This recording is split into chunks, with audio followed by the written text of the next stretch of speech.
Türkiyədə son sutka ərzində koronavirusdan 188 nəfər dünyasını dəyişib.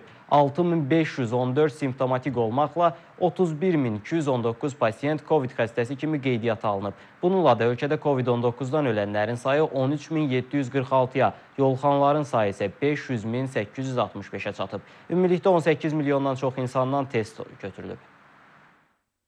Türkiyədə koronavirusa yoluxma sayının artması ilə əlaqədar yenidən qabaqlayıcı tədbirlər planı çərçivəsində bəzi qadağalar tətbiq olunacaq. Bu barədə qərarı Türkiyə Nazirlər Kabinetinin iclasından sonra Prezident Rəcəb Tayyib Ərdoğan açıqlayıb. Belə ki, Türkiyədə yeni qərara əsasən həftə içi hər gün saat 21:00-dan 05:00-a qədər küçəyə çıxmaq qadağan olunur. Cümə günü saat 21:00-dan bazar ertəsi 05:00-a qədər fasiləsiz olaraq küçəyə çıxmaq qadağan edilir. Maska taxmaq, məsafə saxlamaq və digər sosial izolyasiya qaydalarına tam riayət olunmalıdır. Uşaq bağçaları və buna bənzər təhsil müəssisələrinin fəaliyyəti dayandırılacaq. İlkin olaraq gələn aydan etibarən tibb işçilərinə peyvəndlərin vurulmasına başlanılacaq.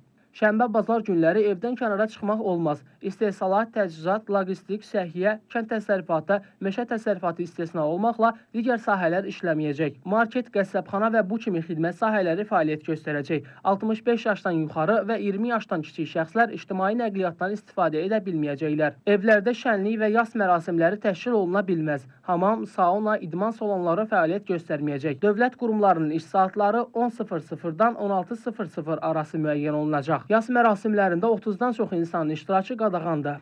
Qələbəlik, prospekt və küçələrə daxil olacaq insanların sayı məhdudlaşdırılacaq. Qərar sabahdan qüvvəyə minəcək.